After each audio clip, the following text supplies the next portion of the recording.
Pribadi yang paling sering bicara sama saudara adalah saudara sendiri. Tahukah saudara bahwa kita bisa membuat diri kita capek sendiri sama diri kita sendiri? Kenapa? Kalau kita bersungut-sungut. Makanya ada kuasa di balik ucapan syukur.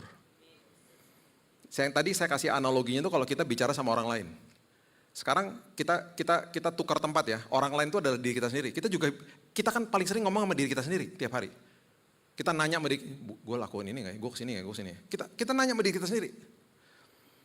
Orang yang mengucap syukur. Makanya dikatakan kalau kamu katakan itu di dalam gelap. Dan orang gak ada yang dengar di luar. Kan kamu ngomong sama diri kamu sendiri. Itu akan dinyatakan di dalam terang. Tindakan sama perkataanmu jadi gelap semuanya kalau kamu bersungut-sungut. Makanya teman saya gini. Dikit-dikit latahnya gini. Mati gue. Dia lupa sesuatu nih, lupa bawa barang. Aduh mati gue. Telinganya dengerin hal-hal negatif terus kan. Akhirnya yang terjadi gak bisa tidur. Insomnia, minum obat gak bisa tidur juga. Satu hari saya bilang gini. Coba lu ganti deh kata-kata lu. Lu ganti dengan ucapan syukur. Lu jangan ngomong mati gue gitu. Kenapa sih? Makanya iman timbul dari pendengaran akan firman Allah. Apa yang lu ucapin kan lu denger. Satu hari dia ngomong gini, mati gue. Ada saya di depan dia. Sorry Bill, gue hidup. Dia mulai berubah nih, mulai belajar untuk berubah. Hari ini, dia udah gak pernah ngomong begitu lagi. Dia lepas obat, dia tidur nyenyak tiap hari. Karena hal sederhana loh. Jiwanya jadi gak capek dengarnya. Orang yang bersungut-sungut jiwanya capek. Atas hidup kami. Seringkali kami gak setia, tapi kami tahu Tuhan kami selalu setia. Baru aja Tuhan kami membuka pintu tulisannya 2026. Kami gak tahu apa yang terjadi di depan, tapi kami tahu satu hal yang pasti, Yesus sudah ada. Yesus sudah hadir di masa depan kami, menyiapkan yang terbaik bagi kami. Bahkan yang sakit disiapkan kesembuhan, yang membutuhkan pertolongan, pemulihan sudah disiapkan sama Yesus. Itu sebabnya hari ini Tuhan, di tanggal 1 ini, dengan kesadaran yang penuh kami ada di tempat ini. Dengan kesadaran yang penuh kami mau mulai tahun yang baru bersama Yesus. Itu sebabnya kami di sini Tuhan. Itu sebabnya kami mau menyerahkan hidup kami. Menyerahkan masa depan kami, keluarga kami dalam tangan Tuhan. Karena kami tahu kami berpegang erat dengan tangan Sang Maha Tahu, Sang Maha Hadir, dan Sang Maha Kuasa. Kami gak tahu apa-apa, tapi Tuhan kami tahu segalanya. Itu sebabnya kami mengucap syukur, seperti Maria kami bisa duduk di kaki Tuhan, mendengarkan isi hati daripada Tuhan. Roh Kudus di dalam kami menjelaskan, mewahyukan. Dalam nama Yesus kami berdoa, kita sama-sama katakan, amin. Amin. Silakan duduk. Shalom semua. Happy New Year. Thank you lagunya. Lagu favorit saya request. Thank you guys. Oke, ini minggu yang harusnya minggu ini saya cuman ada schedule cuman di sini aja. Karena ini hari liburan minggu liburan saya. Tapi nggak bisa liburan juga karena setelah tanggal 25 kemarin, tante terkasih saya dipanggil pulang Tuhan. Beliau usia 89, dari 8 bersaudara semua udah dipanggil pulang satu-satu maksudnya dari kakak beradik mama saya. Mama saya paling bungsu dan tinggal satu-satunya dia yang masih ada. Dia 82 tahun dan tadinya cuma ada berdua, dia sama kakaknya. Di tahun 1950-60 lah, mereka lahir di Batu Malang setelah opa oma saya meninggal di sana setelah mendirikan gereja. Mereka pelan-pelan mulai pindah ke Jakarta. Dari 8 bersaudara ini, bahkan mereka sudah siapkan kamar juga bagi yang tante saya yang meninggal kemarin ini di Jakarta, tahun 70 gitu ya. Dia gak mau pindah, dia bilang gini, siapa yang meneruskan gerejanya? Ini gereja didirikan sama orang tua kita. Jadi yang lain 7-nya pindah sini, dia sendirian tinggal di sana, dia teruskan gerejanya sampai hari ini. Gereja yang dimulai dari 7 orang hari ini di kota kecamatan, kota kecil. Sekarang jemaatnya sudah 1.500 di sana. Dia setia dan Kemarin waktu ngumpul tuh saya ngomong gini sama cousin saya, sama sepupu saya. Kita kan growing up sama-sama, kita tinggal deket-deketan semua. Jadi deket banget memang. Saya bilang gini, kenapa ya? Setiap kali tante atau om kita meninggal, kita tuh seperti kehilangan orang tua. Terus mereka bilang, iyalah yang besarin kita bukan cuma orang tua kita aja, mereka ikutan juga. Jadi yang ini ngasih tahu anaknya, ngasih tahu ini kan masalahnya ponakan-ponakan gitu. Jadi deket banget, saya itu deket banget. Hancur lah, kita semuanya hancur. Udah kayak mama sendiri soalnya. Tapi di dalam keletihan dan harus pergi ke sana, satu hal saya bilang sama istri saya, bersuka cita karena semua keluarga ngumpul di situ. Persis dia meninggal tanggal 26, tanggal 25 tuh gerejanya lagi ada Natalan. Seolah-olah kayak dia kasih tahu, saya nggak mau ganggu perayaan Natal di gereja. Dia udah di rumah sakit, dia udah di ICU. Jadi perayaan gereja tetap berjalan, tanggal 26 beliau pergi. Dipanggil pulang Tuhan. Kami di sana kemarin hancur pastinya. Tapi di satu hal juga kami bersuka cita karena ketemu semua kan. Berkumpul bersama dan mulai ngobrol lah. Iya ya, hidup itu terlalu fragile. Hidup itu kita nggak pernah tahu. Ya, kita seperti ngantri semua kita kan. Kita nggak pernah tahu kapan kita dipanggil pulang. Kapan Tuhan bilang selesai masa tugasmu. Kamu bukan berasal dari sini, aku panggil kamu pulang. Kita nggak pernah tahu. Ada yang, Alkitab bilang 70 kalau kuat 80. Ada yang sebelum itu udah dipanggil pulang, ada yang memang dikasih ekstra sama Tuhan. Tapi apapun itu, persiapkan hidupmu. Karena apapun yang Tuhan sudah bentangkan di masa depan kita, itu sangat dahsyat, sangat indah. Kekekalan itu luar biasa, kehidupan di sini juga luar biasa, asal hidupnya sama Yesus. Itu paling dahsyat. Udah nggak tergantikan lah. Saya udah mondar-mandir kemana-mana ngobrol sama ribuan orang, mungkin udah jutaan orang kali. Dan selalu ujung-ujungnya ketika ketemu Yesus hidup mereka dilegakan. Hidup mereka selalu dipuaskan. Ya. Nah itu sebabnya ketika kita masuk ke dalam tahun yang baru ini, satu hal juga perlu kita sadari, kita baru melewati musim Natal yang indah. Sadarilah bahwa kehidupan kekristenan itu seperti tema hari ini, dimulai dari titik rest and receive. Saya beristirahat, masuk ke dalam perhentian Tuhan, kemudian saya masuk ke dalam kehidupan kekristenan, saya udah pernah bahas di tempat ini. Kekristenan itu selalu dimulai dari titik menerima, tidak pernah memberi. Karena Yesus sudah katakan selesai di kayu salib, karena dia sudah selesaikan, kita dibilang sama dia, terima sekarang kasih karuniaku. Itu sebabnya vertikalnya terima, horizontalnya selalu Alkitab ngajarin untuk memberi. Selalu untuk memberi. Jadi kalau sampai dibalik kita menjadi orang yang agamawi, itu sebabnya perhatikan setiap kali kita mengerti tentang prinsip ini kita dimerdekakan. Tiap hari bangun pagi itu saya selalu ngomong gini, makasih ya Tuhan buat kasih karunia Tuhan yang gak pernah gagal. Perlindungan Tuhan yang tidak pernah ninggalin saya. Itu posisi postur menerima namanya. Tiap hari. Makasih ya Tuhan buat kebaikan-Mu. Makasih ya Tuhan walaupun kemarin aku buat salah, Tuhan gak pernah ninggalin aku. Hal-hal seperti begini kalau kita terus sadarkan diri kita makin paham bahwa memang saya sudah diberikan segala-galanya. Bahkan ini yang dahsyat.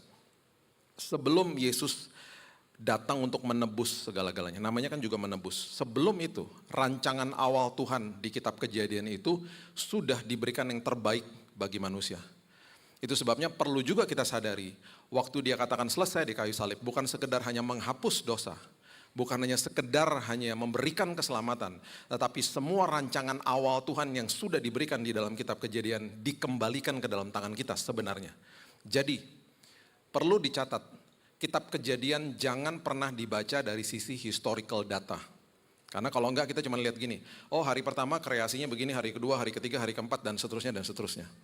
Kita harus lihat itu dan kita harus teliti semuanya itu rancangan awal Tuhan buat manusia. Didistorsi sama iblis karena manusia jatuh dalam dosa. Kemudian manusia mulai kehilangan yang namanya pegangan saat itu. Dan kalau kita nggak ngerti rancangan awal Tuhan itu, kita nggak akan maksimal juga hari ini. Karena itu dikembalikan loh ke dalam tangan kita. Apa sih wadah yang Tuhan ciptakan buat manusia? Apa sih infrastruktur yang Tuhan ciptakan buat manusia? Semua kalau kita bicara soal hubungan, marketplace, identitas, profesi Tuhan, semua ada di situ, di kitab Kejadian. Ya, coba kita buka dulu ya, Kejadian 1 ayat 1 sampai 4. Kejadian 1 ayat 1 sampai 4 berbunyi begini. Dikatakan pada mulanya adalah firman. Pada mulanya itu berarti Tuhan menciptakan waktu buat saudara sama saya. Tuhan ciptakan kronos. Pada mulanya. Pada mulanya Tuhan menentukan waktunya bagi manusia. Dia tidak bisa dibatasi sama waktu. Bahkan saya nggak bisa bilang begini, Tuhan sudah ada sejak, saya nggak bisa terusin katanya. Karena dia yang memiliki Alfa dan Omega. Ayo, saya mau ngomong apa? Dia sudah ada sejak apa? Ayo, nggak bisa saya sebutin. Sejak pada mulanya, apa mulanya? Udah nggak bisa disebut, karena apa? Dia adalah Alfa dan Omega, dia adalah awal dan akhir. Kita memikirin itu aja, otak kita nggak sampai ke situ. Coba kita pikirin, dari mana ya asalnya Tuhan? Stres sendiri nanti. Karena pikiran kita sangat terbatas. Kita diciptakan di dalam sebuah wadah sama Tuhan. Makanya Tuhan bilang, pada mulanya, in the beginning, I give you Kronos, saya kasih kamu waktu. Dikasih waktu, makanya ada 365 hari 1 tahun, sudah ditentukan kalender-kalendernya dan lain sebagainya. Kemudian dikatakan pada mulanya, pada saat awalnya, ketika Allah menciptakan, pada mulanya Allah menciptakan, kemudian langit itu adalah ruang. Bumi adalah benda, jadi waktu, ruang, dan benda pada awalnya. Nah, waktu bumi diciptakan ada buminya, ada tanahnya, ada air di dalamnya, kemudian airnya dipisahkan dan seterusnya. Kemudian ini infrastruktur awal. Waktu buminya udah ada, nggak bisa cuman buminya aja. Lihat ayat kedua. Bumi belum berbentuk dan kosong, gelap gulita menutupi samudera raya, karena kalau cuma ada buminya, gelap gulita itu bukan infrastruktur buat manusia, itu baru kerangkanya aja. Roh Allah melayang-layang di atas permukaan air, akhirnya kita tahu airnya dipisahkan, ada daratan, ada air. Perhatikan ayat 3. Berfirmanlah Allah. Pertama kali yang diciptakan untuk supaya manusia bisa hidup maksimal di dalamnya adalah terang. Terang.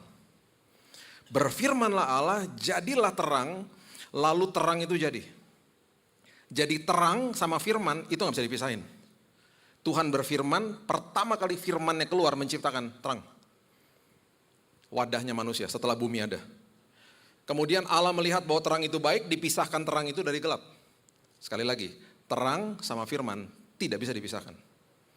Hebatnya adalah sama Yohanes, dia kasih tahu sama kita bahwa waktu manusia sudah jatuh dalam dosa, kemudian terang itu terdistorsi, ya, kemudian yang namanya firman itu terdistorsi, nggak bisa digagalkan. Rencana Tuhan tidak bisa digagalkan. Terang Tuhan nggak bisa dipadamkan, tetapi bisa ditutup, bisa seperti dibungkus gitu loh, jadi gelap akhirnya. Terangnya nggak bisa dipadamkan, terangnya sendiri. Itu namanya kedaulatan Tuhan. Rencana Tuhan juga nggak bisa digagalkan. Bisanya cuma ditunda sama manusia atau akhirnya dikasih sama yang lain. Rencananya sendiri itu nggak bisa digagalkan. Karena apa yang Tuhan buat itu betul-betul kedaulatan Dia. Itu kita harus mengerti prinsip itu. Nah, terdistorsi, kedeviasi gara-gara dosa, betul. Nah, perhatikan apa yang terjadi. Waktu Yesus kembali, waktu Yesus datang, dia bilang apa? Kan putra itu sudah ada, dikembalikan kepada manusia, dia kemudian hadir. Yohanes mengatakan begini, coba lihat, ini dahsyatnya luar biasa. Yohanes 1 ayat 4, ayat 1 dulu. Mengatakan begini, pada mulanya adalah firman. Yohanes kasih tahu bahwa ini adalah ayat yang terjadi sebelum Kejadian 1 ayat 1. Pada mulanya adalah firman, firman itu bersama-sama dengan Allah, firman itu adalah Allah. Dia lagi kasih tahu sama kita, firman itu Allah, firman itu menjelma jadi manusia toh, jadi Yesus. Ayat 4, dalam Dia ada hidup dan hidup itu adalah terang manusia. Dia lagi kasih tahu, terang itu terbit sekarang, terang itu dikembalikan ke dalam tanganmu, terang itu jadi wadahnya lagi. Jadi kamu masuk ke dalam kekristenan, kamu terima Dia sebagai juru selamat, hidupmu dimulai dengan sebuah peristiwa yang indah di kayu salib. Dia memberikan semuanya untuk kamu, terang itu diberikan, terima terang itu tiap hari. Gak usah pakai usaha kamu dengan iman terima Dia, terang itu terbit di dalam kamu, bukan di atas kamu. Perjanjian lama terang itu terbit di atas manusia, hari ini terang itu terbit di dalam manusia, hiduplah sebagai anak-anak terang, kitab Efesus katakan begitu. Ayat 14, dikatakan begini, firman itu telah menjadi manusia. Firmannya menjadi manusia, terangnya diberikan, firmannya menjadi manusia, jadi Yesus. Diam di antara kita. Yang tadinya orang gak bisa pegang Tuhan, bisa pegang wujudnya Tuhan. Menjalma jadi manusia. Kita telah melihat kemuliaannya, kemuliaan yang diberikannya sebagai anak tunggal Bapa, penuh kasih karunia dan kebenaran. Firman yang menjalma jadi manusia ini, satu hari akhirnya menyerahkan hidupnya di kayu salib, bangkit di hari yang ketiga, naik ke sorga, Ya, waktu dia naik ke sorga, dia menjadi maha hadir, Roh Kudus ditinggalkan hidup di dalam Bapak Ibu dan saya. Hari ini firman itu bukan tinggal di tengah-tengah manusia, tinggal di dalam kita. Terangnya dibalikin, firmannya dibalikin. Apa? Infrastruktur awalnya dibalikin sama kita. Jadi betapa dahsyatnya kehidupan kekristenan ketika terima dia sebagai juru selamat, kita begini nih. Makasih ya Tuhan, aku dikasih wadahnya, aku dikasih tempat di mana aku bisa maksimal hidupku. Aku dikasih terang Tuhan, aku dikasih firman-Mu. Sekarang tugas aku jaga yang Tuhan sudah berikan buat aku. Aku mau istirahat di dalam karya-Mu yang sudah selesai.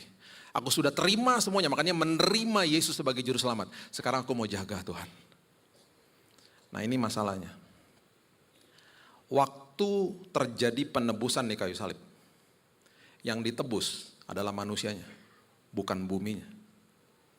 Buminya tetap gelap, buminya tetap ada penyakit, tetap ada kecelakaan, ada bencana, ada kejahatan, tetap ada. Terangnya ditaruh di sini. Firman Tuhan bilang terlalu banyak, saya nggak punya waktu. Salah satunya dikatakan begini, terang yang ada di dalam sini itu kayak beacon, tau gak? Kayak kita kalau lagi lihat Google Map tuh ada pin dropnya. Itu kayak dikasih tahu arahnya, ke sini ya nak, jalan ke sini ya, karena ada terangnya. Kamu lagi jalan di tengah-tengah kegelapan dunia. Tapi karena terangnya terbit di sini, karena ada firman di sini, kita dipandu. Makanya firman Tuhan adalah pelita untuk memandu langkah-langkah tiap hari. Oh lewat sini ya. Aduh gelap ya Tuhan dunia ini ya Tuhan. Aduh ada bencana ya Tuhan. Aduh ada hal yang buruk ya Tuhan. Gak apa-apa nak, lewat sini nak, lewat sini ya, lewat sini. Itu terang. Makanya firman Tuhan bilang terang itu memberikan pengharapan dalam hidupmu. Karena itu wadah, itu infrastrukturnya. Kita gak bisa hidup di luar itu. Gak bisa. Jadi terima, setelah terima jagain terangnya. Jagain terangnya, jagain firmannya. Makanya saya selalu katakan, saya cerewet banget kalau udah soal firman Tuhan. Jangan anggap enteng firman Tuhan. Jangan anggap enteng firman Tuhan. Saya gak mau keluar dari kamar saya bahkan sebelum saya baca firman. Gak berani saya. Soalnya banyak keputusan harus diambil di tengah-tengah kegelapan dunia. Gimana saya bisa set fondasi dalam hidup saya setiap hari. Dan saya gak boleh bangga sama kemenangan hari esok. Karena hari besok pergumulannya beda lagi. Nah perhatikan ini baik-baik. Saya udah katakan juga berkali-kali kan. Pintu gerbangnya tubuh mulut kan. Kita gak jaga mulut, tubuhnya sakit. Pintu gerbangnya hati, pintu gerbangnya jiwa sama roh, mata sama telinga.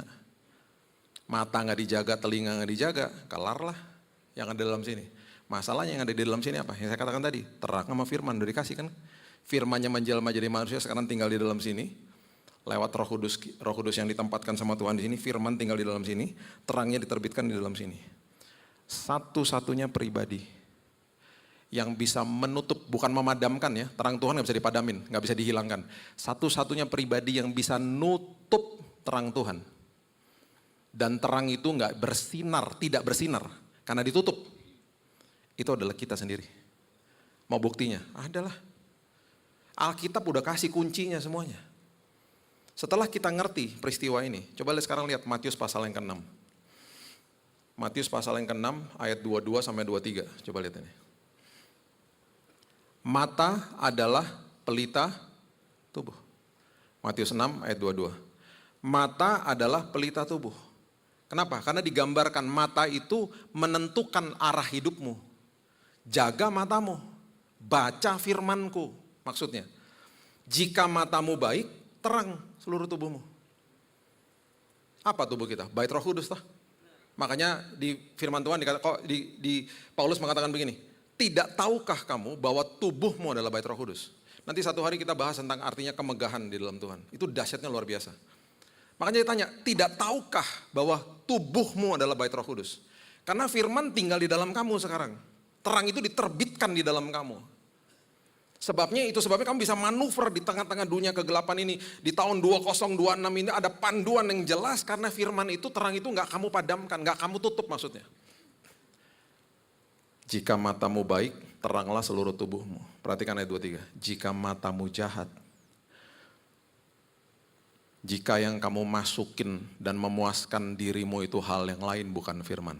Saya gak salahin kita mau nonton Netflix, drug, saya gak salahin ya. Saya juga nonton, saya juga ada film-film yang saya suka kok. Tapi itu jadi hobi, bukan memenuhi kelegaan dan kepuasan diri saya. Bukan. Bukan jadi nilai. Bukan. Itu hobi dan harus diregulasi. Sosmed juga harus diregulasi. Gak apa-apa, kita juga harus tahu informasi lah.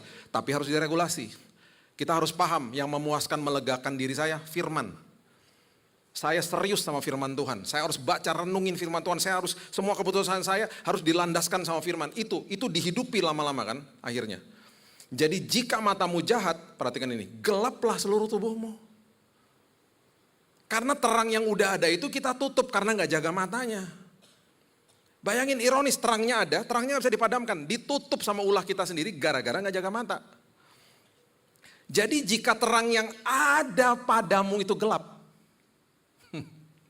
Jadi jika terang itu yang ada sudah dikasih itu, udah kamu terima itu gelap karena ulahmu sendiri. Betapa gelapnya kegelapan itu. Karena di sekelilingmu udah gelap. Makanya orang ya, kalau anggap enteng firman deh. Gak baca firman, gak direnungin, gak mau dihidupi firmannya. Lihat, stres. Orang Kristen padahal. Stres. Kecewa sama Tuhan. Ada apa-apa kecewa. Tuhan gak adil. Karena gelap udah sininya. Telinga juga gitu. Sama aja. Kalau gak dijaga juga gitu. Lukas 12 ayat 3. Lukas 12 ayat 3. Karena pintu gerbang. Karena itu apa yang kamu katakan dalam gelap. Berkata kedengaran di telinga. Akan kedengaran dalam terang. Apa yang kamu bisikkan ke telinga di dalam kamar akan diberitakan dari atas atap rumah. Maksud ayat ini begini. Pernah gak ketemu orang yang kalau pas ketemu sama dia kita senang. Karena dia is a good listener. Ngobrol dia gini, oh ya ampun seru banget bro gitu. Waduh dia ngomong tektoknya enak gitu. Habis itu dia setelah ada waktunya dia mulai cerita tentang dirinya dia. Tapi ada juga orang, kita baru ngomong apa dia gini, kalau gue gini, wah kita gak pernah bisa selesai. Pokoknya dia harus lebih seru dari kita. Kita ngomong apa dia bilang, gue juga gitu, kita lama-lama capek ngomong sama orang kayak gitu. Pas disuruh ketemu lagi kita, gue malas ketemu sama dia. Karena dia bukan good listener. Pribadi yang paling sering bicara sama Billy Lantang adalah Billy Lantang. Pribadi yang paling sering bicara sama saudara adalah saudara sendiri. Tahukah saudara bahwa kita bisa membuat diri kita capek sendiri sama diri kita sendiri? Kenapa? Kalau kita bersungut-sungut. Makanya ada kuasa di balik ucapan syukur. Tadi saya kasih analoginya itu kalau kita bicara sama orang lain. Sekarang kita tukar tempat ya. Orang lain itu adalah diri kita sendiri. Kita kan paling sering ngomong sama diri kita sendiri tiap hari. Kita nanya sama diri, gue lakuin ini gak ya? Gue kesini gak? Gue kesini. Kita nanya sama diri kita sendiri. Orang yang mengucap syukur. Makanya dikatakan kalau kamu katakan itu di dalam gelap. Dan orang gak ada yang dengar di luar. Kan kamu ngomong sama diri kamu sendiri. Itu akan dinyatakan di dalam terang. Tindakan sama perkataanmu jadi gelap semuanya kalau kamu bersungut-sungut. Makanya teman saya gini, dikit-dikit latahnya gini, mati gua. Dia lupa sesuatu nih, lupa bawa barang, aduh mati gua. Telinganya dengerin hal-hal negatif terus kan. Akhirnya yang terjadi, gak bisa tidur, insomnia, minum obat gak bisa tidur juga. Satu hari saya bilang gini, coba lu ganti deh kata-kata lu. Lu ganti dengan ucapan syukur. Lu jangan ngomong mati gua gitu, kenapa sih? Makanya iman timbul dari pendengaran akan firman Allah. Apa yang lu ucapin kan lu denger. Satu hari dia ngomong gini, mati gue, ada saya di depan dia. Sorry Bill, gue hidup. Dia mulai berubah nih, mulai belajar untuk berubah. Hari ini, dia udah gak pernah ngomong begitu lagi. Dia lepas obat, dia tidur nyenyak tiap hari. Karena ada hal sederhana loh. Jiwanya jadi gak capek dengarnya. Orang yang bersungut-sungut, jiwanya capek. Orang yang ngucap syukur, senantiasa bilang gini, iya sih gue lagi masalah, tapi Tuhan baik lah bro. Gue gak bisa lihat ujungnya, tapi Tuhan baik, Tuhan dahsyat. Dia lagi dengar kata-kata pujian yang bersyukur kepada Tuhan walaupun dia gak lihat. Dia punya pembendaraan banyak banget di dalam sini tentang kebaikan Tuhan. Dia selalu lihat hal-hal baik dalam hidupnya. Ketika dia bicara sesuatu yang teduh, meneduhkan jiwanya. Dan itu diterjemahkan di dalam akhirnya tindakan dia. Itu adalah orang-orang yang menjaga terang yang ada di dalamnya. Itu maksudnya. Oke, sekarang kita balik ke kitab Kejadian. Setelah kita ngerti ini wadahnya, banyak banget sih ya yang Tuhan udah berikan di awal. Rest and receive. Seperti dia sudah kasih di awal kepada rancangan, kepada kehidupan manusia. Banyak banget, saya gak punya waktu, saya kasih yang penting-penting aja. Coba lihat ayat 26. Ayat 26 mengatakan begini. Kejadian pasal yang pertama, ayat 26. Ini bicara soal identitas manusia. Ayat 26 bicara begini. Berfirmanlah Allah, baiklah kita menjadikan manusia menurut gambar dan rupa kita. Ini penting banget kita tahu. Kita menerima ini supaya, dikatakan begini, supaya mereka berkuasa atas ikan-ikan di laut, burung-burung udara, ternak seluruh bumi, atas segala binatang melata yang merayap di bumi. Perhatikan ayat 26, ini ada kata supaya. Tuhan menciptakan manusia menurut gambar dan rupanya dia. Itu identitas pertama kali diberikan di situ. Mungkin kita berpikir gini kalau baca ayat ini. Oh Tuhan ada kupingnya, ada telinganya, ada matanya. Enggak juga lah. Ya firman menjelma jadi manusia. Tapi bukan itu maksudnya. Kita kalau lihat gambar dan rupa Tuhan yang sudah diberikan nama saya itu maksudnya apa gitu. Itu bicara soal sumber sebenarnya. Oke sebentar saya jelasin. Segambar dan serupa. Terus ada kata apa? Supaya. Supaya itu kata sambung, therefore, oleh sebab itu. Supaya apa? Kalau saya bisa rangkumkan bagian keduanya, to have dominion over the earth. Supaya kamu bisa menguasai, menaklukkan hidup, menguasai hidup maksudnya. Jadi kata supaya itu adalah kata sambung yang artinya adalah kalau kamu tidak lakukan bagian yang pertama, kamu gak bisa lakukan bagian yang kedua. Saya harus belajar supaya saya pandai. Saya harus nabung supaya saya bisa beli motor. Saya harus nabung supaya saya bisa cicil rumah. Saya harus masuk ke dalam konseling pranikah supaya saya berhasil dalam pernikahan saya. Gitu loh. Saya nggak bisa berhasil dalam pernikahan kalau saya nggak lakukan bagian yang pertama. Saya nggak bisa menguasai hidup kalau saya tidak paham identitas saya di dalam Tuhan. Karena itu rancangan awal Tuhan. Saya harus ngerti identitas saya di dalam Tuhan supaya saya bisa menguasai kehidupan. Sebaliknya terjadi kalau saya tidak mengerti identitas saya, kehidupan menguasai saya. Apa artinya kalau kehidupan menguasai saya?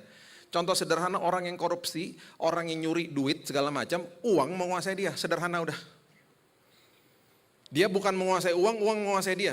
Dikejar aja uang sama dia. Orang yang masih ngerokok, terikat merokok, dikit-dikit pokoknya harus keluar cari rokok. Tanpa dia sadari tembakau menguasai dia. Orang yang terlibat pornografi, manusia lain berkuasa atas dia. Orang yang masih suka minum minuman keras, misalnya bahan dasarnya buah, buah-buahan menguasai dia. Ironis kan, hidup menguasai dia jadinya. Nah, di tahun 2007, di jam 11 malam, istri saya udah tidur. Saya baca ayat ini kan udah sering ya. Saya bertobat tahun 98, saya baca ayat ini, baca lagi, baca ulang. Di malam itu kegelapan malam, jam 11 malam. Tiba-tiba ada suara ngomong gini, kalau kamu mau ngerti ayat 26, kamu harus baca konteksnya. Terus saya bilang gini, konteksnya apa? Coba kamu lihat, waktu pertama kali saya terbitkan terang, matahari, bulan, sama bintang udah ada gak? Terus saya lihat lagi, iya ya, baru diciptakan di hari keempat. Berarti sumber terang daripada matahari, bulan, dan bintang adalah Tuhan sendiri. Wow. Terus Tuhan kasih tahu lagi ayat Ibrani. Ingat Bill, firman itu menopang kehidupan. Kenapa kalau kamu lihat matahari bisa kayak tergantung di atas, ditopang sama firmanku. Karena firman yang ciptain itu semuanya. Kamu berani-berani gak hidup di dalam firman? Itu aja aku topang, apalagi hidupmu. Ingat ya Bill, terang aku ciptain sebelum ada benda-benda di langit loh. Oh iya Tuhan. Coba sekarang kamu baca pelan-pelan Bill. Kamu mundur ke ayat 11. Malam hari ini, saya baca ayat 11. Tuhan mengatakan begini kan di firman-Nya. Ayat 11 ya, Kejadian 1. Berfirmanlah Allah, waktu Tuhan mau ciptakan tumbuh-tumbuhan. Tuhan gak langsung gini, jadilah tumbuh-tumbuhan, bukan seperti terang. Terang langsung jadi kan, lewat mulutnya dia. Dia bilang gini, jadilah tumbuh-tumbuhan, enggak. Dia berfirman kepada tanah. Dia jadikan tanah sumber bagi tumbuh-tumbuhan. Sumber. Dia lagi ngasih tahu sama kita bahwa ada perbedaan antara yang lain-lain sama kita. Jadi saya baca nih, Hendaklah tanah menumbuhkan tunas-tunas muda, tumbuh-tumbuhan yang berbiji, segala jenis pohon buah-buahan yang menghasilkan buah yang berbiji, supaya ada tumbuh-tumbuhan di bumi. Jadi waktu Tuhan mau ciptakan tumbuh-tumbuhan, Tuhan berfirman kepada Terus di malam hari itu Tuhan bilang gini, Bill, tumbuh-tumbuhan berarti sumbernya tanah toh. Kan aku berfirman kepada tanah. Kalau tumbuh-tumbuhan itu dipisahkan dari sumbernya, dari tanah, mati nggak? Mati. Jadilah sambal goreng labu siam di atas meja toh. Jadi brokoli rebus di atas meja. Karena dipisahkan dari tanah, dipisahkan dari sumbernya. Nggak bisa berfungsi dia. Terus Roh Kudus tuntun lagi. Sekarang kamu baca ayat 20. Bacanya kontekstual dong. Jangan cuma dimutilasi ayatnya. Kepada siapa aku berfirman ketika aku ciptakan ikan-ikan di laut. Ayat 20 mengatakan dengan jelas. Hendaklah dalam air berkeriapan makhluk yang hidup. Bahasa Inggrisnya jelas banget. Let the water produce the fish. Tuhan berfirman kepada air. Hei air, keluarkan binatang-binatang ini. Berarti sumbernya ikan apa? Air toh. Ikan dipisahkan dari air mati nggak? Mati. Jadi gurame bakar. Lapar nggak? Jadi sushi. Mati. Dipisahin dari air. Kepada siapa Tuhan berfirman ketika dia menciptakan binatang melata dan binatang liar? Roh Kudus tuntun lagi. Sekarang baca ayat 24 Bill. Coba lihat ayat 24. Berfirmanlah Allah. Tuhan nggak langsung ciptain binatang-binatang ini. Tuhan berfirman kepada bumi. Hendaklah bumi mengeluarkan segala jenis makhluk hidup, ternak, binatang melata, dan segala jenis binatang liar. Tuhan berfirman kepada bumi. Berarti sumbernya binatang liar dan binatang melata, bumi. Dipisahkan dari bumi, dari habitatnya mati nggak? Mati, nggak bisa berfungsi dia. Berapa tahun yang lalu saya ada di sebuah tempat minum kopi luwak di Ubud, Bali. Tahu kopi luwak? Tahu prosesnya? Ada yang nggak tahu ya? Tahu lah ya. Dia makan fermentasi keluar diambil sama petaninya. Ya kira-kira begitulah. Dijelaskan secara sopan. Nah, petaninya ngomong gini sama saya. Kan kita lagi minum kopi luwak kan. Saya sama teman saya orang bule, dia nggak tahu prosesnya kayak gimana. Jadi saya suruh dia minum dulu. Udah, you drink it man. It's the most expensive coffee in the world. Wow. Dia bilang gitu. Oh ya, so the coffee grew here, bertumbuh di sini. Udahlah minum aja lu, jangan tanya. Minum, just drink it, oke? Saya nggak mau jelasin dulu. Petani ngobrol dalam bahasa Indonesia, dia nggak ngerti. Dia bilang gini, Pak, luwak itu kalau taruh di dalam sangkar, stres dia Pak. Asam lambungnya naik, kopi jadi nggak enak. Jadi kita harus biarin di alam terbuka seperti begini Pak. Nanti kita yang cari dianya, kita ambil kotorannya, kita ambil, kita olah Pak, baru enak. Makanya enak kan kopinya, iya. Udah teman saya selesai minum, baru saya jelasin. Dia langsung gitu, kotoran luwak. Tapi bilang, udahlah tenang aja, yang penting enak kan? Enak sih, begitu. Mau lagi nggak? Maybe tomorrow katanya. Oke. Kita ngerti ya, saya rangkumkan ya. Tuhan berfirman kepada tanah ketika dia menciptakan tumbuh-tumbuhan. Tuhan berfirman kepada air ketika dia menciptakan ikan.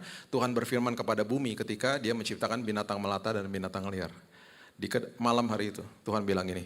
Sekarang baca lagi ayat 26, bacanya pelan-pelan. Bagian pertama aja. Saya baca ulang. Berfirmanlah Allah, baiklah kita menjadikan manusia menurut gambar dan rupa. Waktu Tuhan menciptakan saudara sama saya, dia gak pernah berfirman kepada tanah, kepada air, atau kepada bumi. Dia berfirman kepada dirinya sendiri. Wow. Let us make man. Pertama kali gambaran Tritunggal disebut di Alkitab. Kata Tritunggal gak ada di Alkitab. Pertama kali gambaran Tritunggal terjadi. Ada di ayat ini. Tuhan lagi kasih tahu sama saudara sama saya. Sumber daripada hidupmu adalah saya. Karena saya berfirman kepada diri saya sendiri. Kamu berani-berani terpisah dari sumbernya. Kamu gak bisa berfungsi. Tapi Tuhan, kita kan diciptakan dari debu sama tanah. Itu bahan baku. Bukan sumber. Tuhan gak pernah ngomong gini. Hei tanah, hai debu, keluarkan manusia. Gak pernah. Tuhan berfirman kepada dirinya sendiri. Itulah identitas dahsyat kita di dalam Tuhan. Itulah kehebatannya manusia. Makanya jangan banding-bandingkan dirimu dengan orang lain. Begitu dahsyatnya identitas manusia, dan ini waktu firman ini diberikan, ini kan terdistorsi sama iblis.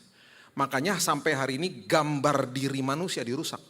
Kenapa? Kita nggak belajar terima rancangan awal Tuhan dan nggak tahu bahwa terang itu diterbitkan dan rancangan awal Tuhan dikembalikan ke dalam tangan manusia. Apa gambaran kalau gambar diri dirusak?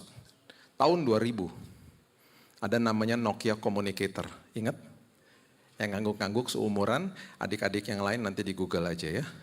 Dia seperti Samsung Fold, cuman dia berat banget adik-adik. Udah kayak batu bata, berat banget dan ya gitu deh. Dan gak ada apa-apa, cuman SMS, terima SMS, that's it. Di zaman itu manusia masih pakai pager di sini, tau gak? Pager.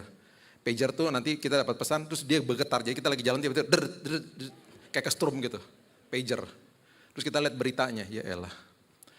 Teman saya beli Nokia Communicator. Mau tahu harganya berapa? 12 juta dan tidak ada cicilan BCA. Tahun 2000 nggak ada cicilan-cicilan bank, nggak ada. Kalau beli cash. Teman saya tinggal di kos-kosan, baru mulai kerjaannya, teman baik, saya juga tahu gajinya berapa, maksain beli handphone 12 juta. Saya bilang gini, lu dapat uang dari mana? Gue minjem, dia bilang gitu. Nanti gue bayar pakai bunga sama teman gue. Buat apa? Dia bilang gitu. Pakai HP kayak gue aja 700.000, Sony Ericsson atau nggak Nokia, itu kan banyak saat itu tuh yang murah-murah. Ngapain? Kita cuma telepon, terima telepon, SMS, that's it. Tahu nggak dia bilang apa? Gue minder Bill, kalau lagi ngumpul sama teman-teman semua pada punya. Gengsi. Gambar diri dirusak sama iblis. Karena dia pikir identitas di atas harta, jabatan, status, ketenaran atau uang. Terus satu hari kita makan malam di Planet Hollywood. Tahu Planet Hollywood? Yang ngangguk seumuran juga, adik-adik dulu ada namanya restoran Planet Hollywood. Dia kayak Hard Rock, cuman dia movies memorabilia lah. Adalah di Gatot Subroto situ. Saya datang, dia buka, kan teman-temannya banyak, dia flexing di atas meja, Nokia Communicator dibuka. Saya pertama kali ngeliat kan, jadi beli tuh, iya keren juga ya, iya kerennya gede dia. Terus dia dapat SMS, masuk SMS kan, terus dia bisikin saya, Bill, pinjam HP lo boleh nggak? Kenapa? Gue mau balasin SMS, emang kenapa HP lo? Gue kagak ada pulsa. Lo punya HP 12 juta, pulsa gak punya. Itu beli aja di depan, ada yang jualan 100.000, dia bisikin lagi, gak ada duit Bill, aduh. Dia pinjam HP saya, Sony Ericsson butut. Dia balasin SMS di bawah meja. Gengsi.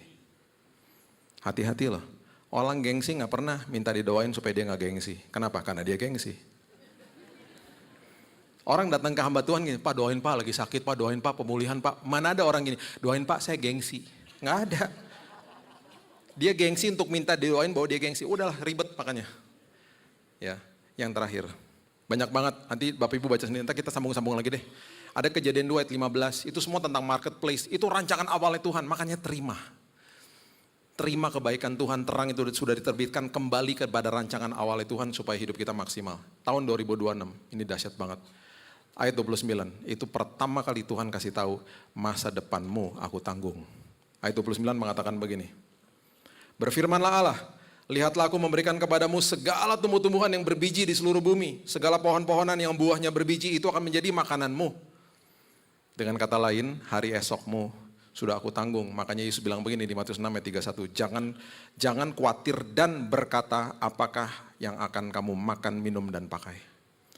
Ingat di ayat 29, kata berbiji diucapkan sampai 2 kali. Artinya adalah, biji itu untuk ditabur. Apapun yang Bapak Ibu dan saya dititipkan sama Tuhan, selalu ada unsur bijinya. Harus ditabur.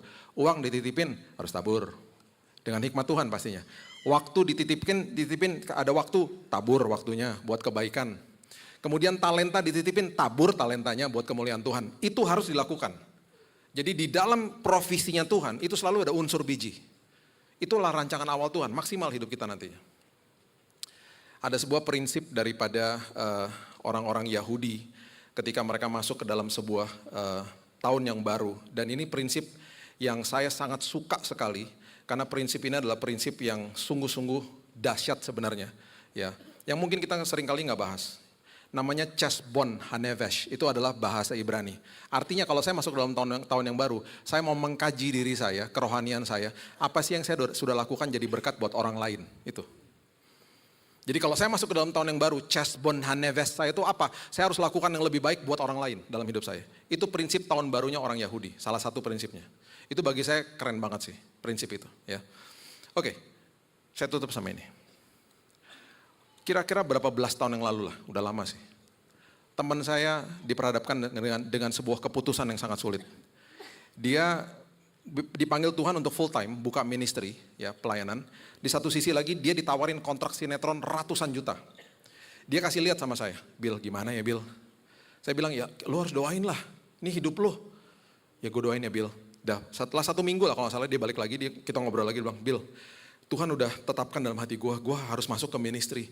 Masalahnya Bill, kalau gue masuk ke situ, 3 bulan lagi saving gue habis, uang gue habis. Dan gue punya anak yang masih kecil, memerlukan susu, itu salah satu komponen termahal juga tuh. Kasih dia makan susu gitu kan, anaknya masih 3-4 tahun lah.